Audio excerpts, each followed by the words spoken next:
to the Schmitter's 100 Acre Woods. Today we're doing something a little bit different.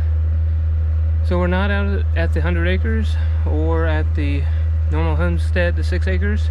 We're actually out at Hilltop Christian Church Camp. About 2 years ago they had a water line that broke, came apart, so we came out and helped fix it. Since then they've had about 2 or 3 more leaks, and with that they're trying to come up with a long-term solution instead of trying to keep fixing this deteriorating pipe, and they want to get another line run and things like that. So with that, with my dad working at a water company, have the machines and the means to put in water line. For the last couple months we've been working on putting in some 2-inch polyline, and we put in a new meter, or they put in a new meter at the main road, and we've been working on putting in the about 4,000 feet of pipe they need to get back to the camp. There's a couple of houses up front, and then most of the camp is toward the back. So today it is a let's see, we're on the 3rd stint of doing this, and we are, let's see, so we'll be about 3,000 feet back, 2,000 feet, 3,000 feet back, and once we get all the pipe put in, we'll be able to start hooking up the buildings. But for the progress, and the camp here in Brown County has a lot of rock, so we've come across rock we've had to dig out. You'll see there's a Vermeer trencher that we're using. We have the Kubota mini excavator. We've been using that, and then we have the ditching bucket I had mentioned in a previous video. We'll be using that on the mini to help backfill. It's just a lot quicker, and be able to crumb everything in and not leave as much mess. So join me while we fuse up some pipe, run the trencher, and run the mini.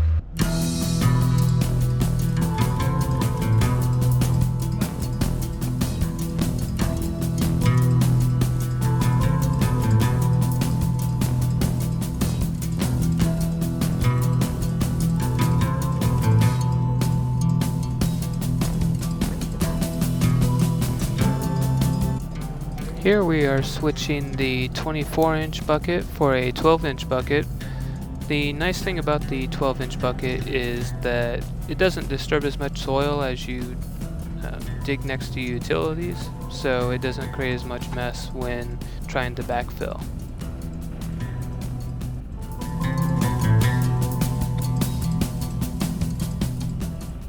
Here we are digging next to the pipe where we stopped trenching last time. We need to dig up and expose so that the pipe lays flat, so when we start trenching there again, it's all seamless. So that's why you see the pipe to the left and the spool of wire that we bury with it. You just dig next to, and then you're able to put the trencher boom in and have a continuous line.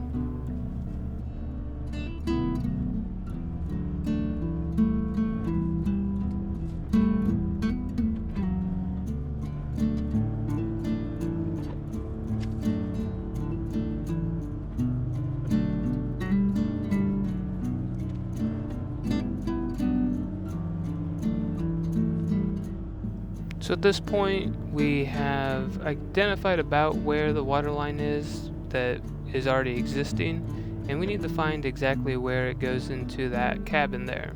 So we started peeling kind of the top layer off the hard crust of the driveway, and then just using shovels got down and identified where the pipe was. Once we identified where it was, we then got back on the machine and started digging out to the correct depth.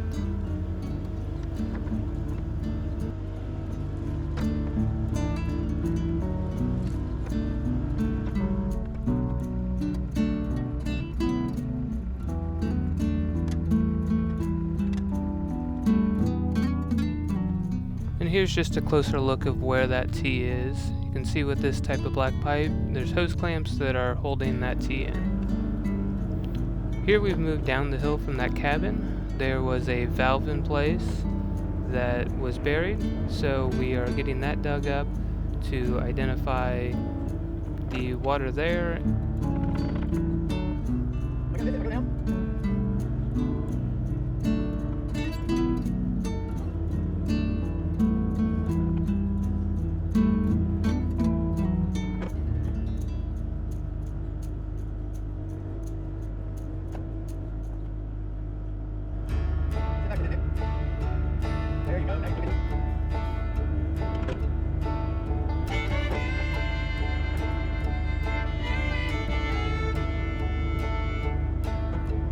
The yellow spool is a rotor.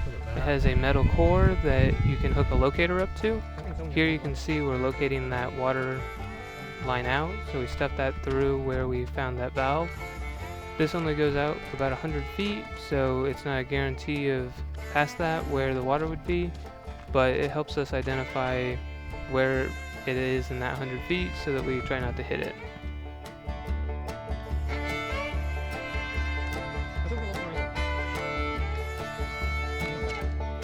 Because we had to split this line at the driveway, we need to fuse the pipe back together.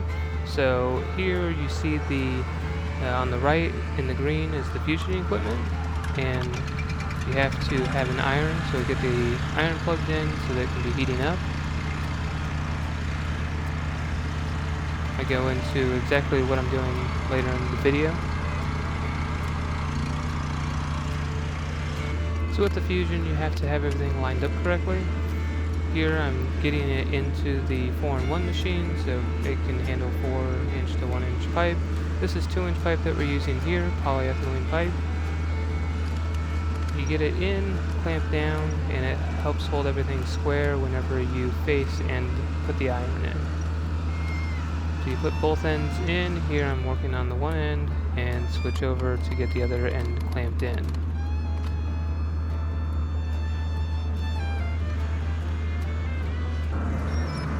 There I'm putting the facer in to clean up both the faces of the pipe. It creates a square edge to fuse to, but then it also removes any dirt and debris so that you have a clean face to fuse.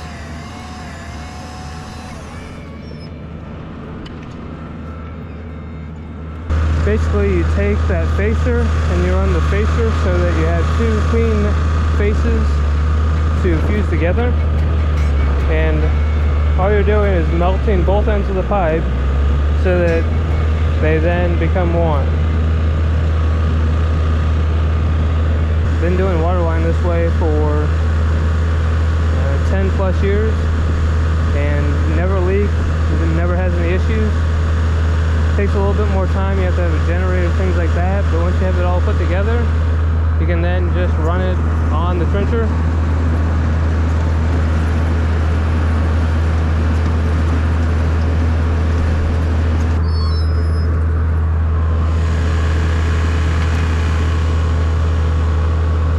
Two clean faces, you put the iron in there and it rolls the edges back and heats up the pipe.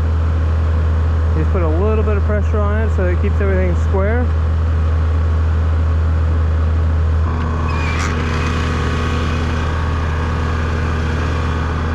And create a fuse. So after I got that fuse together, back down here where that valve was, so we needed to get on the back side of the pipe. We decided this would be the best spot to do it. Digging a cross path from where the trencher stopped to where he started again, and trying to dig next to that pipe that is existing, go under it with the poly that we have. So just digging the dirt there to create a path for the pipe to go. The nice thing about the poly is it's fairly flexible. This is sped up video of the trencher. You can see where we located the pipe to the right and trenching just to the inside of that. You'll note later in this video I comment on hitting the pipe, so that doesn't stay to the right very long, it comes back over.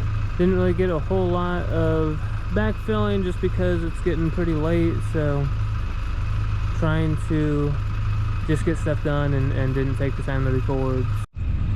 It's ended up being a long day here at the camp. We ended up running into a couple of spots that we needed to repair, and had some issues kind of getting the water shut off or getting it back on at points. So it ended up extending our day. We have most of it backfilled now. That's the trencher sitting there. The lights up there kind of to the left is the house, and then the mini. So there's a drive there. We had gotten covered back over and just needed to smooth it back out so they could get in and out. We're putting a valve in here. So what this will allow us to do is be able to shut the water off.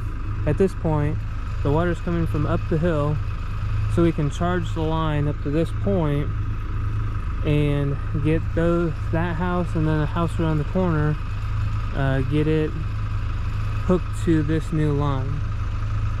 This should help abandon some of the old lines that we've cut. Getting this poly pipe in will definitely help, and we can go from there. So thanks for watching the Schmitter's 100 Acre Woods at the camp.